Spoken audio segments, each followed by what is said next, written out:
What's going on, moms and dads? You are listening to the latest episode of the Fade You podcast, recording on Tuesday, August 29th. Rare Tuesday show because somebody's got back to school night tomorrow night. Sucks to be that person. But irregardless, this is our final show before September, and September means football. Thank fuck. On today's show, we are concluding our 2023 NFL preview series. Starting next week, we will be on our regular schedule with weekly previews, weekly recaps. So we are all looking forward to that. If you missed our last few shows, our other NFL previews, go back and check those out. We talked underrated teams, we talked overrated teams, and today we're going to wrap it all up. But most importantly, make sure you are subscribed to the pod and you're following us on fucking X at Fade You Sports. If you are watching this on YouTube, please subscribe to the YouTube channel. We're going to try to pump that up this season and give us a like there as well. All right, my name's Matt. Chris is here. Joe is here. Chris, how was Boston, Dad? Boston was good, man. People are good.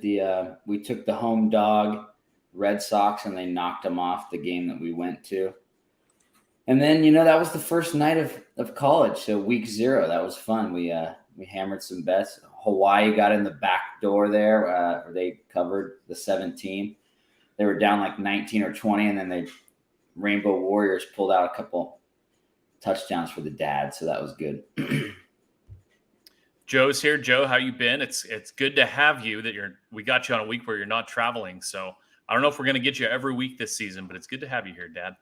Yeah, if we plan, I'll plan a little bit better going forward. I just this past couple of weeks have been hectic and all that bullshit, and still, sort of recovering from that Las Vegas excursion we had. And then just all over the goddamn West Coast, and here I am. That some of us had, unfortunately. That'd have been cool to see you there, Matt. Jesus, yeah. We'll tell the Hurricanes to stay away from the West Coast next time. That'd be Mitch's nice. That's Mitch's job. He can take care of those. Leave those over there where they belong. So, all right. Shout out Joey Cheese for coming on last week and doing a great job. Shout out Kmart, who is hopefully safely driving back from Arizona, not in a hurricane right now. So we'll get Kmart back next week.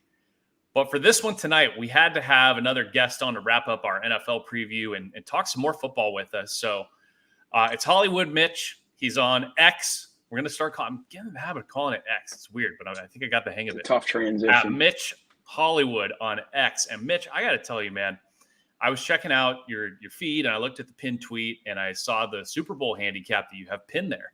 And congratulations, by the way. I hope you won a fuck ton. I listened to it and I'm like, God damn, this is smarter than anything I've ever heard Chris say. So you're already good in my book.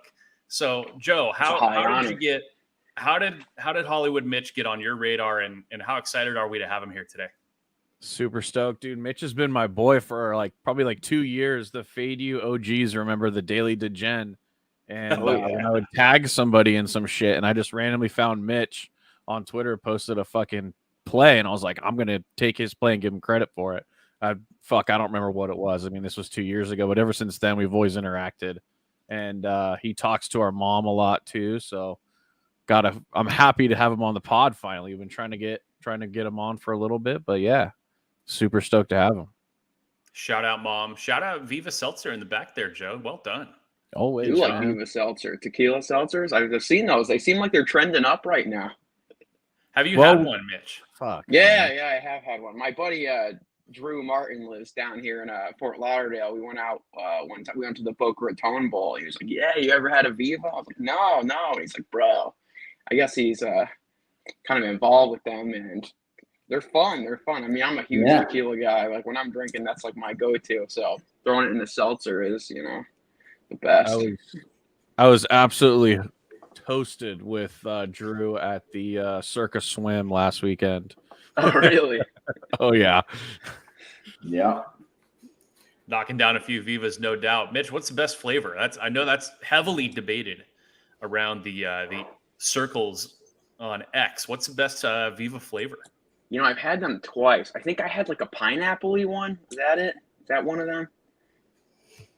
The one Joe has behind him is like elderberry, and then I think there's like a watermelon and something else. I definitely had the watermelon one. I thought that one was pretty Who solid. cares? Just drink it. We're drinking for effect, not taste, motherfuckers. Yeah. That's a fair point, Joe. That's a fair point. That could be the motto of the show right there. Who cares? Just drink it. Yeah. That's perfect. Hey, we should get that on a shirt. Yes. Hit up CT. We need the sponsorship. I drink for effect, not taste. Yeah. Good shit, Joe. Yeah, we are sponsored by absolutely no one going into the 2023 season. So we are free agents and open to quite literally anything. Wouldn't care. So hit us up. Hit up somebody. Get us some sponsors. Get us some cool shit. And we can promote, I think. Right, dads? Absolutely. We guess we could do our best. A lot of the affiliate stuff too. You can sometimes just shoot them a message and they will give you stuff just to have stuff. And like, obviously if it converts to sales, they sometimes get you commissions on it. Like if there's a brand you guys are passionate about, a lot of these places have those sort of systems set up.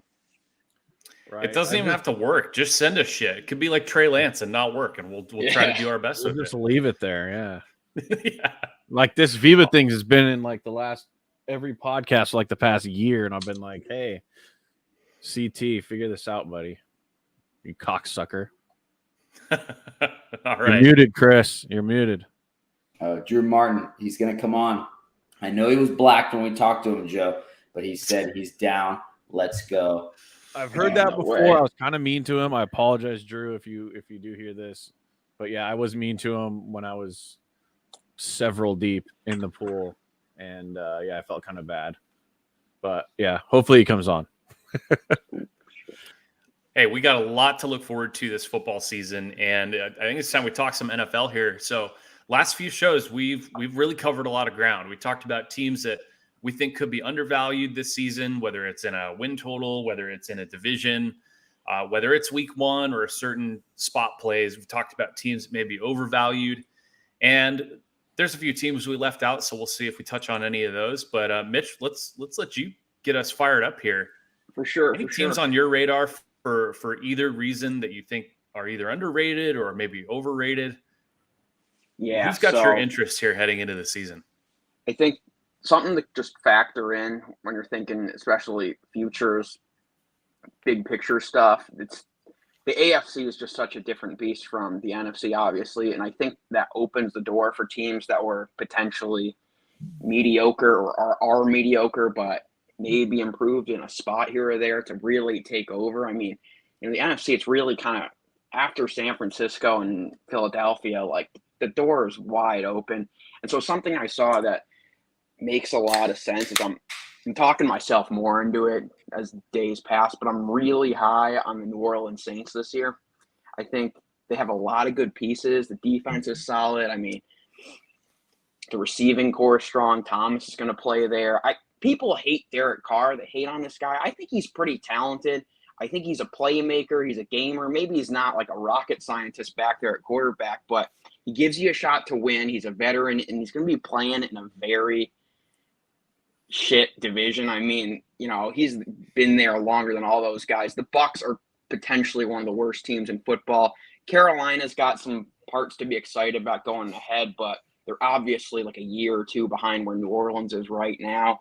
And, Atlanta I have no faith in, kind of not particularly talented in any spot. So you look at just their division record as a whole, you're talking futures, where they could potentially be in the playoffs.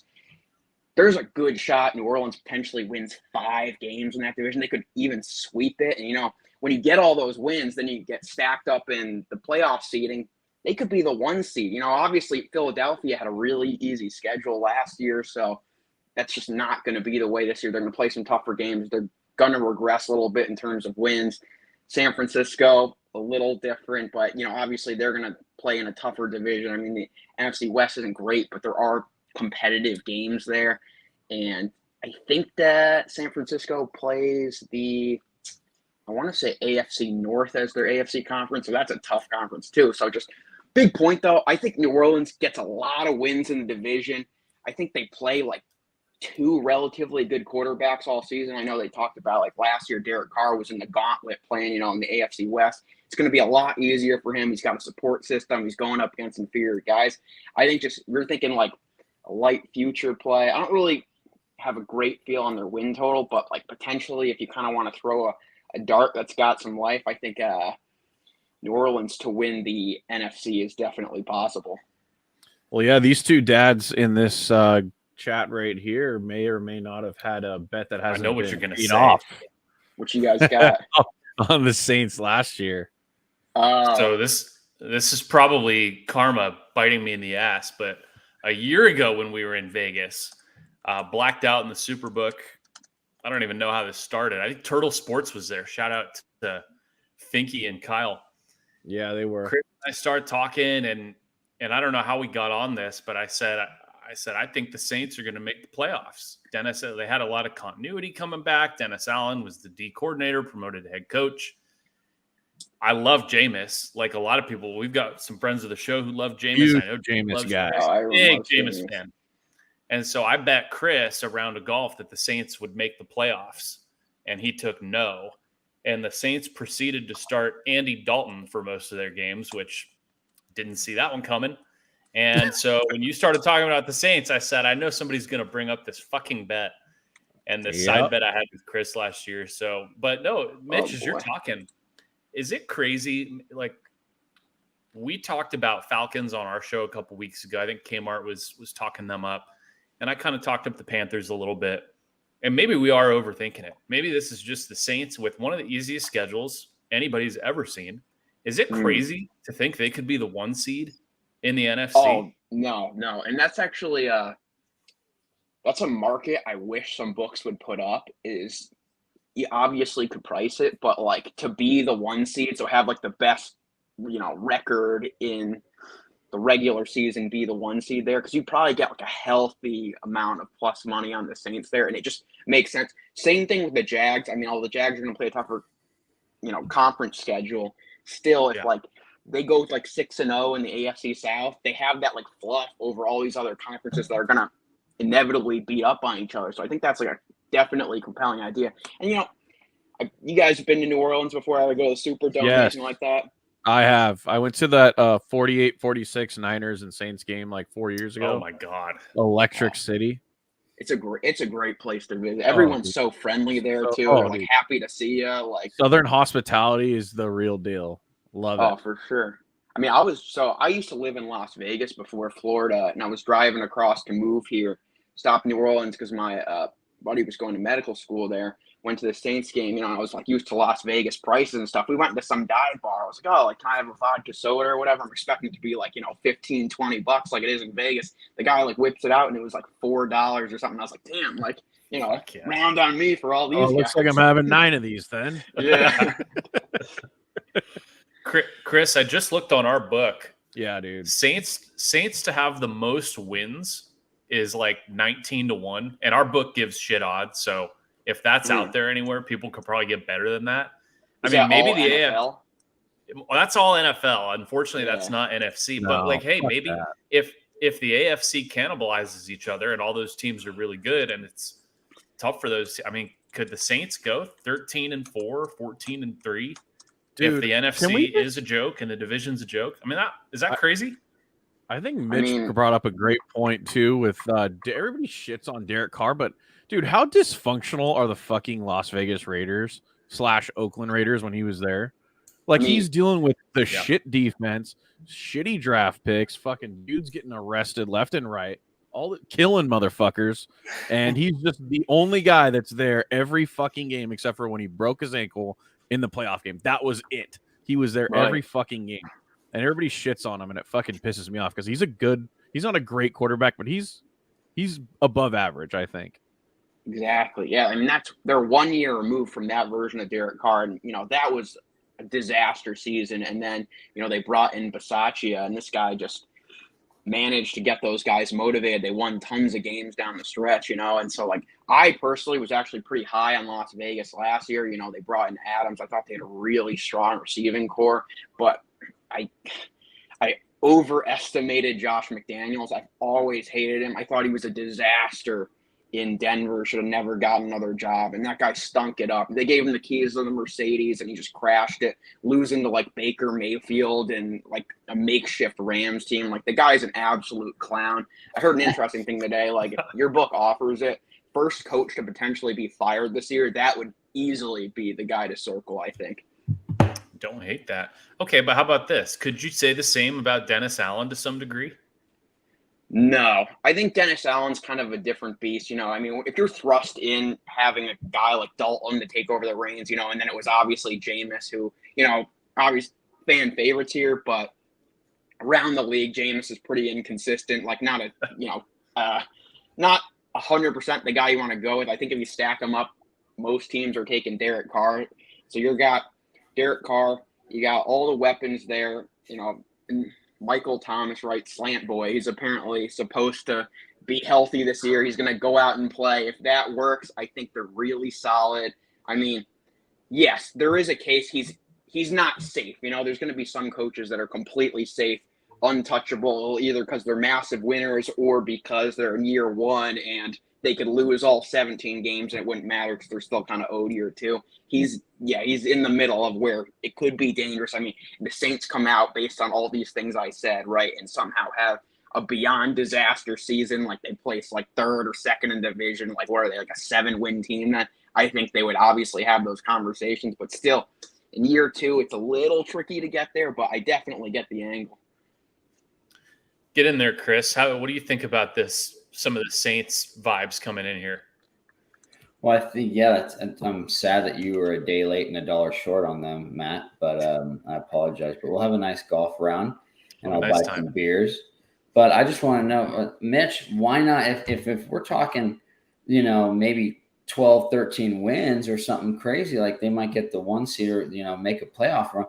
I mean, 9.5 at even money I'm looking at right now. I mean, what you're saying, you're not messing with that? You didn't touch that? I mean, it's actually not really the win total. It's more like I'm not a huge win total bet guy. It's either for me, it's going to be week to week spreads, or it's going to be futures where you can get like a kind of a plus chunk on it. Just as the whole idea, like a win total for me personally, like I think if I had to play that, I would go over. Just makes sense, you know, and factoring these win totals, like, yes, you get the even, but you're going to wait the whole season to get that on an even money bet. That's like not just personally, not my favorite thing in the world. But I mean, I'm looking through their schedule right now. I definitely get the angle. Like they play horrible teams all season, and even the good teams they can play, they could win in the right week. Like the only one I see where it's like they probably lose is Jacksonville. But other than that, it's like it's a disgraceful schedule. Like this team can easily win 12 games. Well, yeah, because I know most people, like we talk about offshore. I got a guy. I'm just going to tell him I'll unleash these if they're looking good. I went 3-0, I think, on my win totals last year. I don't mind tying up the money because it's kind of credit based. I'll just tell him raise my fucking account. Oh, okay. There you go. Joe already asked me to do that, so. But yeah, Saints, baby, let's go. All right. Well, on the other end of the spectrum, there's been some news this week. One team's win total was actually just lowered, and it was already among the lowest in the league. So we got word that the Arizona Cardinals, Chris, you're going to get an erection from what I'm about to say.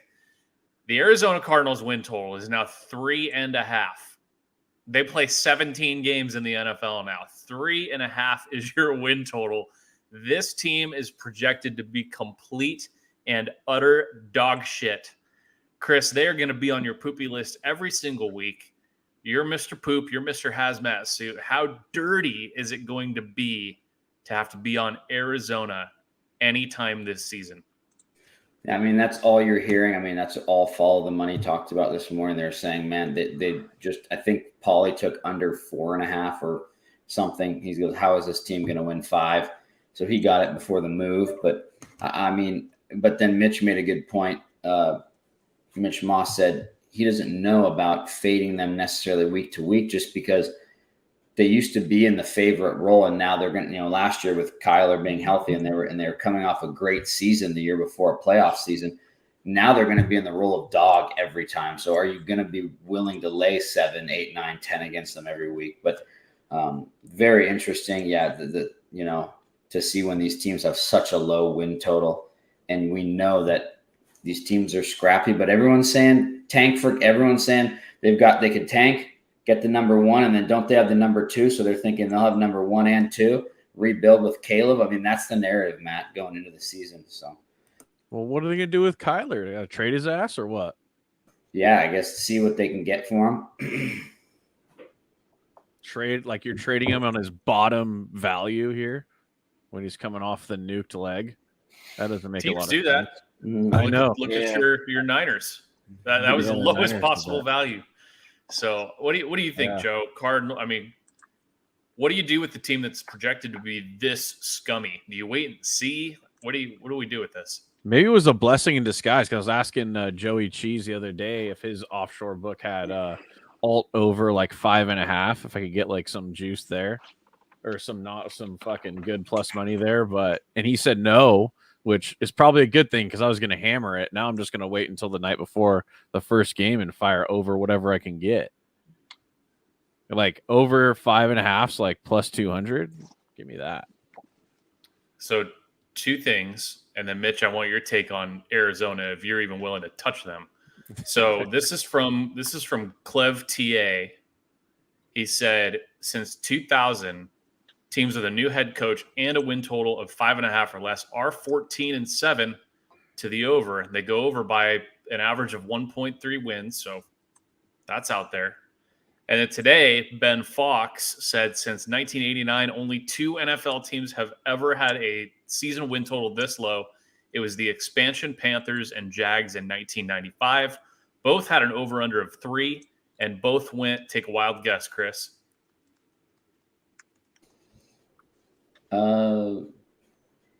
6.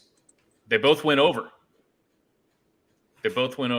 So, I mean, you said follow the money, talked about it all morning. That's going to be the popular play, right? Oh, my God, they're going to be the worst team in the league. They have to go under, right? Yeah. Just like the Dolphins a couple of years ago, right? Yeah, tanking, right? It might go winless. The ESPN countdown guys were crying because it wasn't fair to the players. And what didn't that total get down to like 1 or something? And they rattled off like 3 at the end or 4 at the end. It was like they might go win. Mitch, can you touch this team? The Cardinals. So the Cardinals suck. There's nothing redeemable about the Cardinals right now. I know they just traded what's-his-face, Isaiah Simmons, right? The Giants. Like, Kyler's the only thing I really like, and I think his days there are definitely numbered. I don't think he's going to play at all this season. Like, even if he's like 50-50, why is he going to walk out there and damage his career potentially?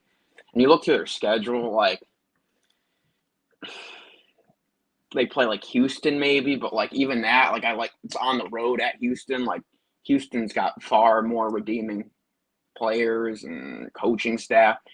I think it's new coach. They're like, we need to hit rock bottom as hard as we can, which I actually respect. I think is a good strategy in the modern NFL. Like, too many teams end up in like the middling world where it's just they're not going up or down. Like you're saying, so they have the first 2 picks. Like, you roll out, you don't even have to be good next year, but you get, Caleb Williams, you bring in like Marvin Harrison Jr. too, like kind of like the Bengals did.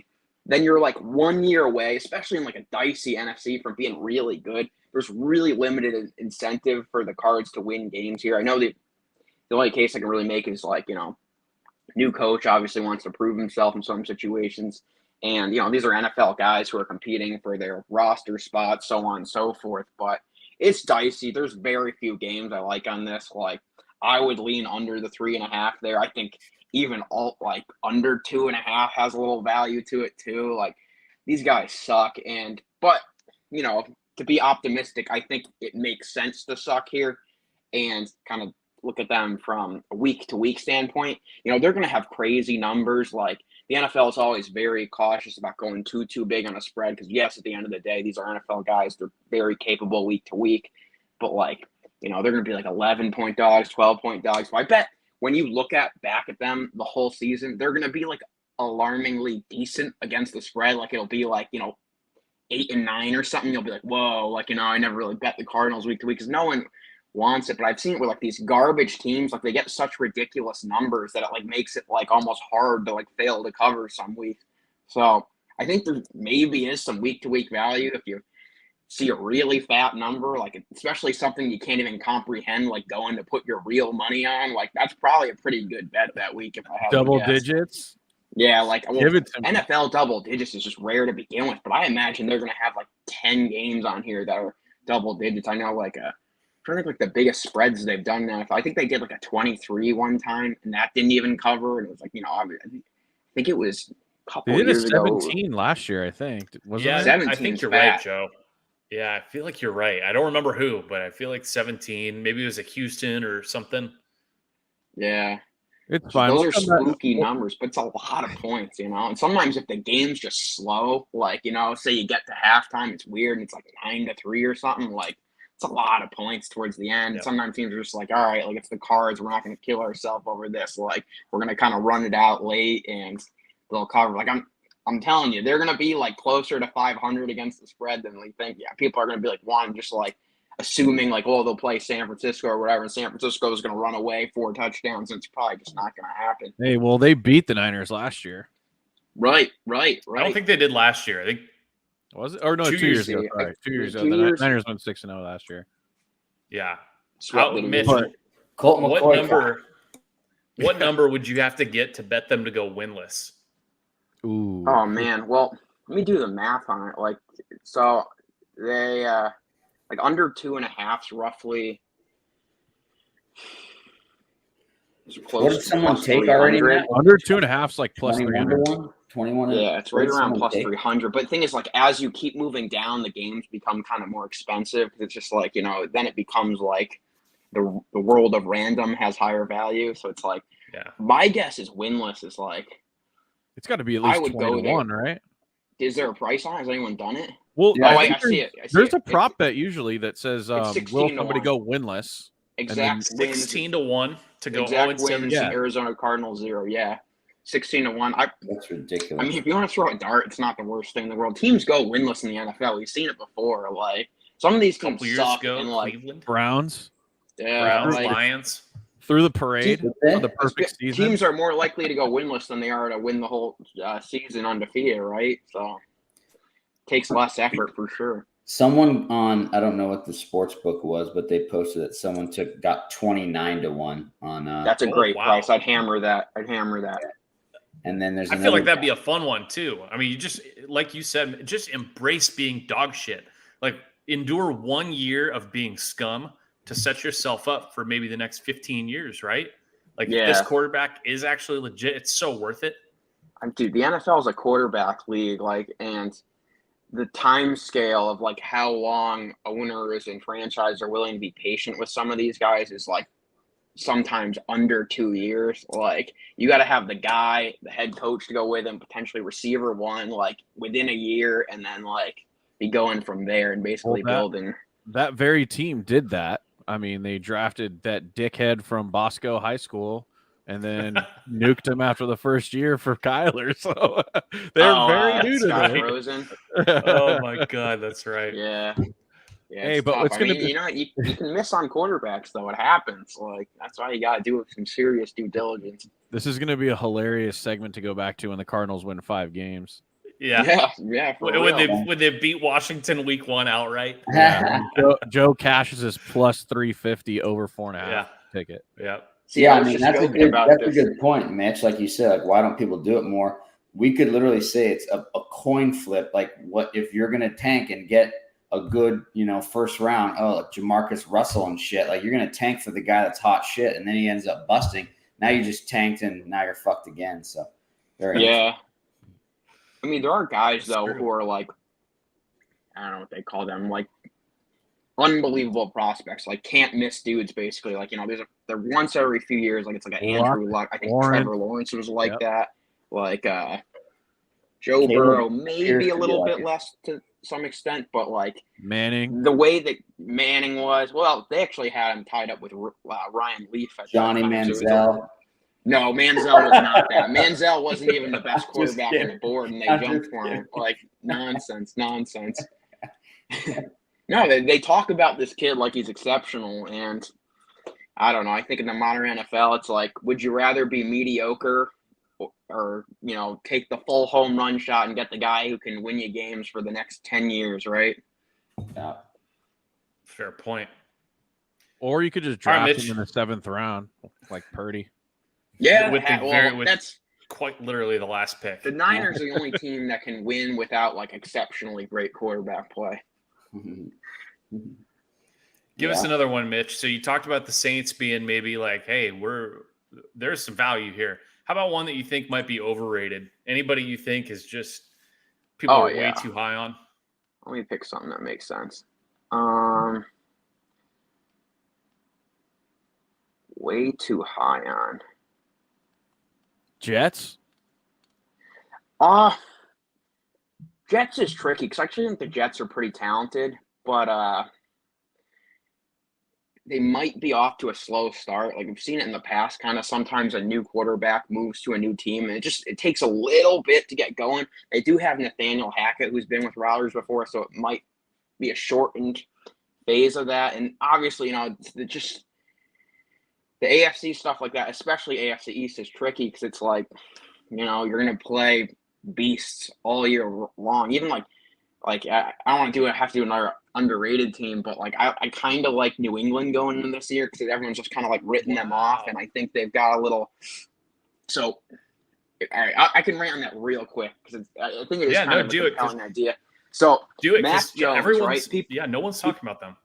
People hate Mac Jones, and I think it's extremely unwarranted at this point, just because this guy was thrown into a shithole situation. Obviously, he had Belichick, but they throw him out there and like. Name any functional receivers that the Pats have had. It's literally all dog shit for 3 years. And then they have cycling offensive coordinators, which is like amazing for a rookie quarterback, right?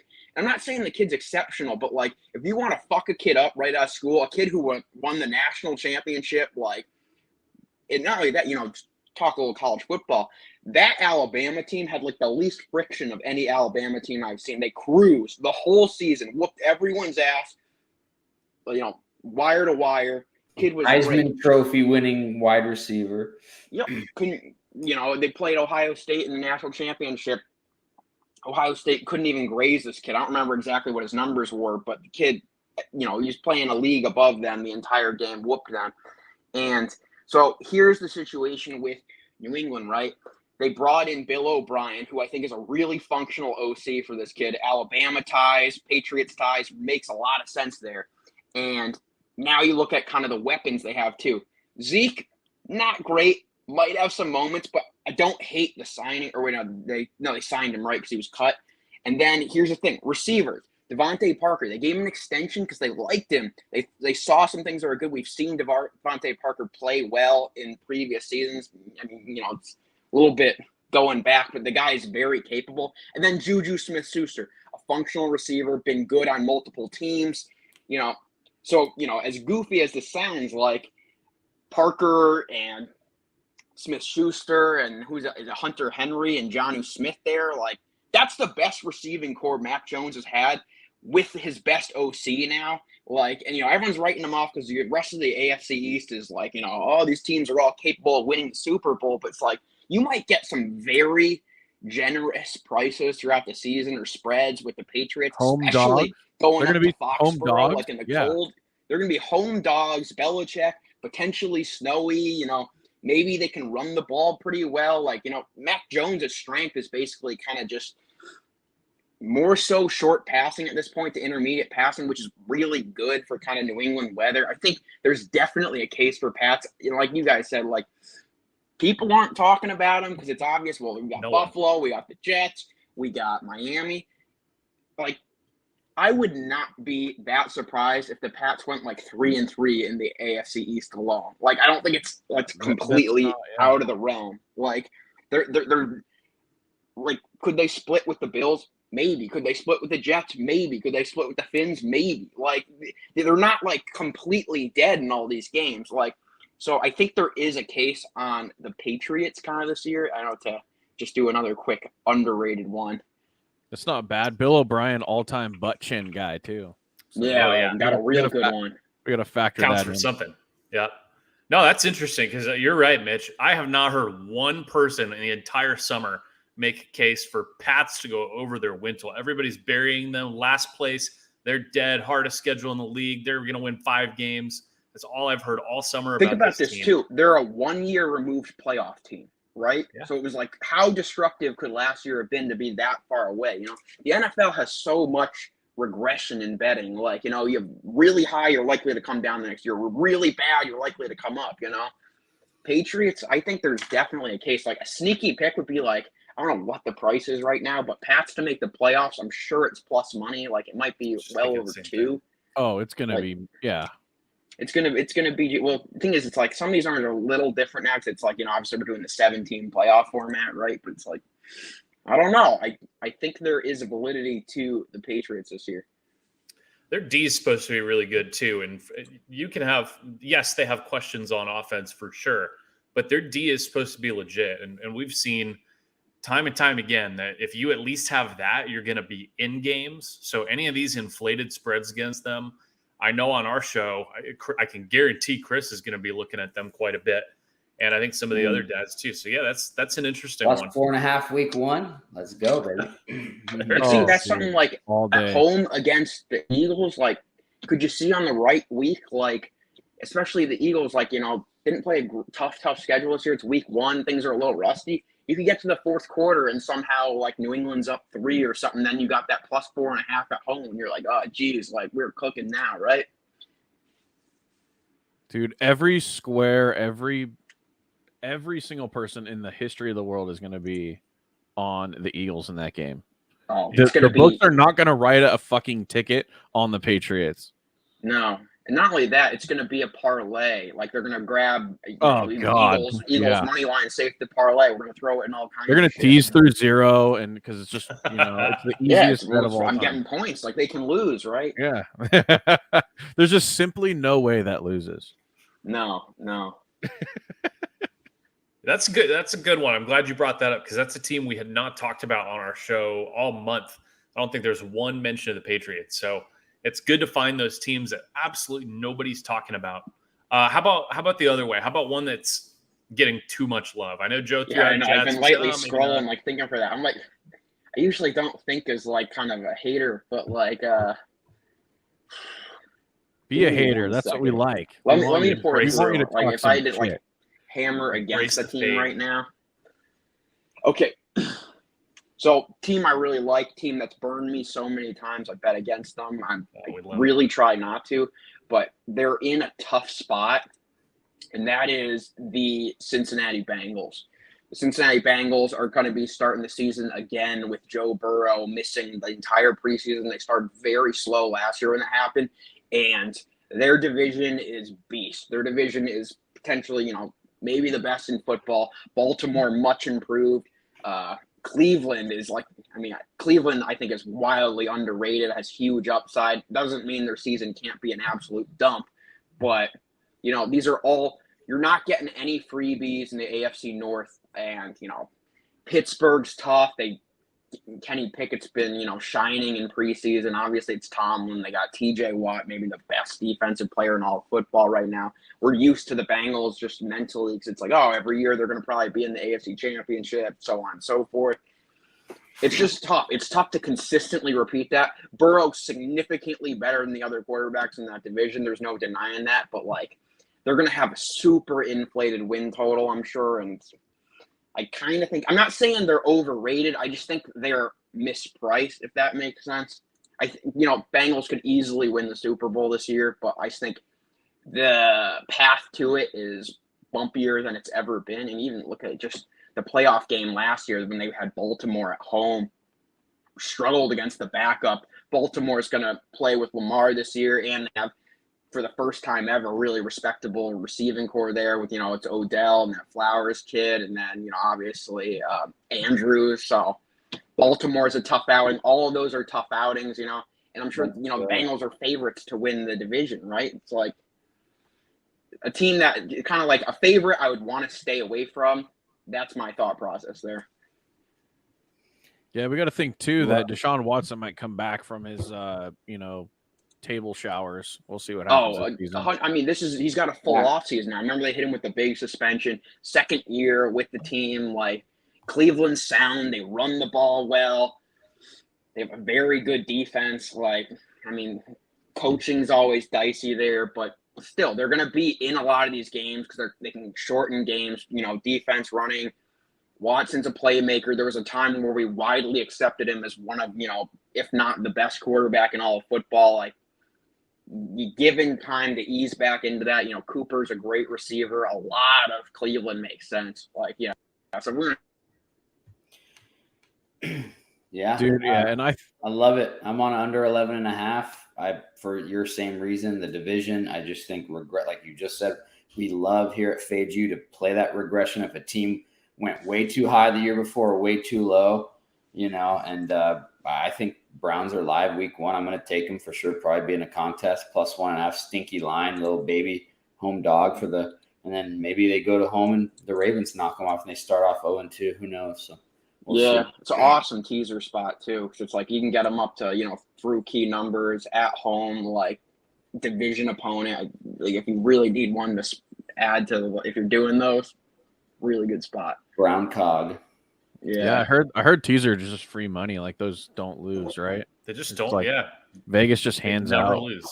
No. These teasers, they're deceptive, but like there are teasers that are obviously more valuable than others. Right. Like, when you can get through key numbers, like from like an 8 down to a 2 or 7 to a 1 or like a 1.5 up to a 7.5, those add up over time. If you play enough of those, you are getting more than like what are teasers typically like a 2 legs, like -260. Like you're potentially getting slightly better odd edge on that. So if you're really disciplined about it and doing it all season, I think you will do pretty well.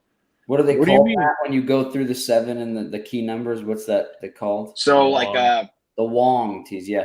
So they started off really bad. I know Kelly, shout out to our mom, KIV. But I did sit down next to JM, John Murray, Westgate, shout out. I asked him, do sharps do teasers? Because I was like, I don't fuck with teasers that much. And he goes, yeah, they actually will. He said they'll do some correlated parlays and teasers. So I said, okay, so they do pick their spots.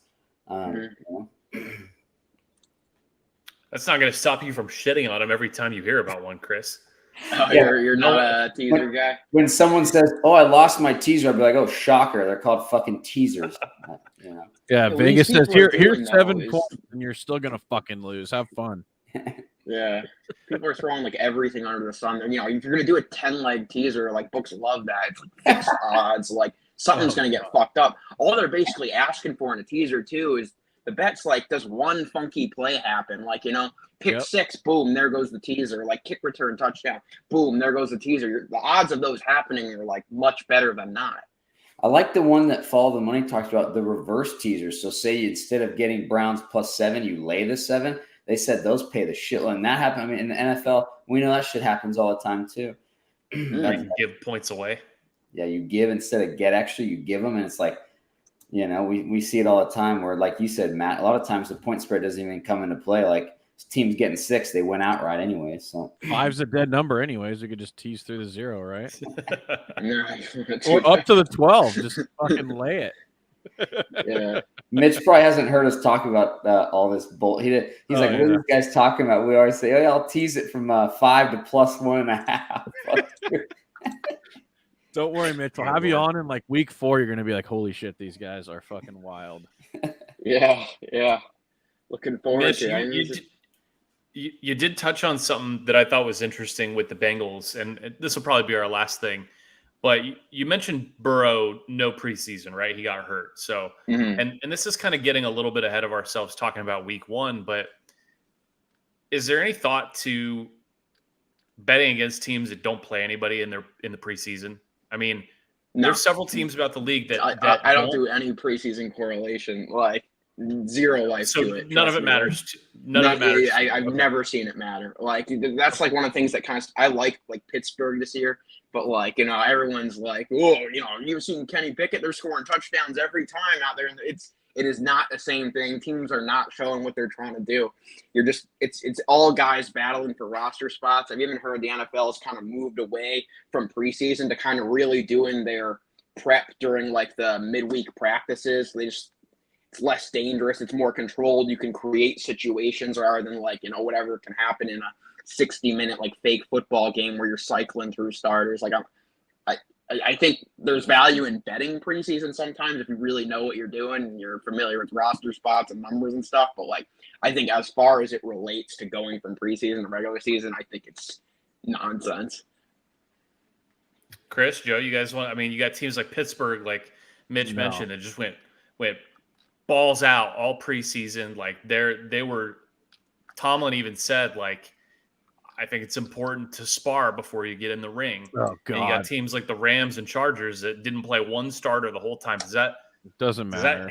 Doesn't matter. Okay. I kind of said I love that the Rams just lost 41-0. I'm going to be on them week 1. Everyone's going to see what they just saw. They're going to say they're tanking. I heard the same thing today. All I hear is they're going to be so bad they sold out for the Super Bowl.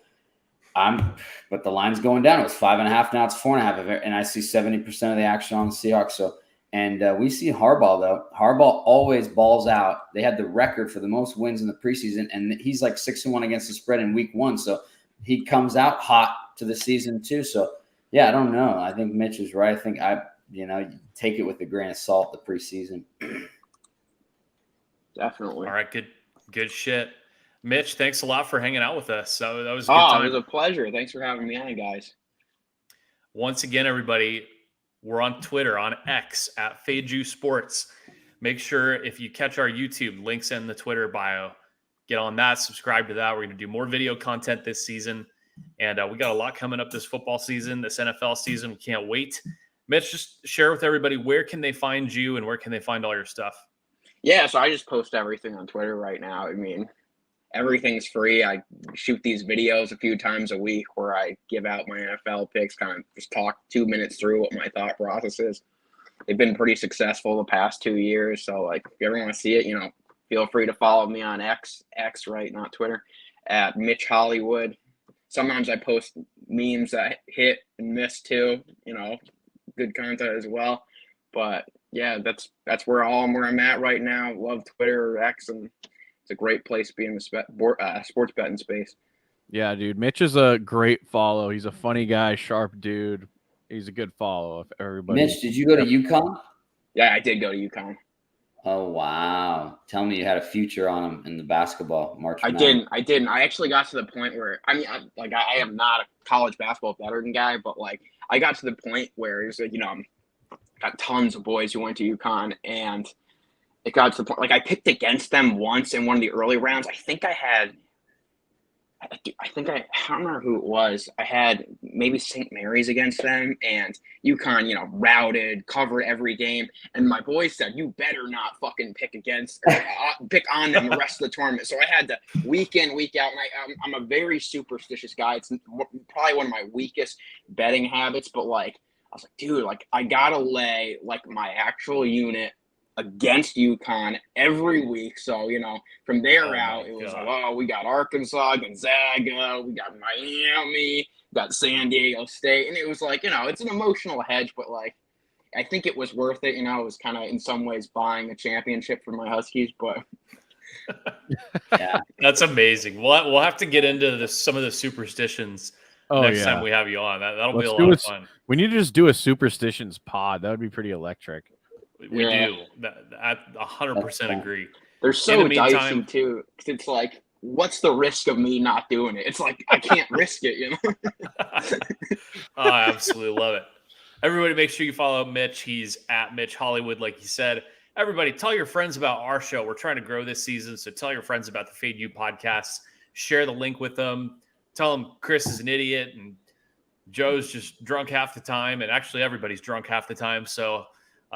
This guy just has a most of the time poop avatar. What more could you want? So tell your friends about the Fade You podcast. We would appreciate it.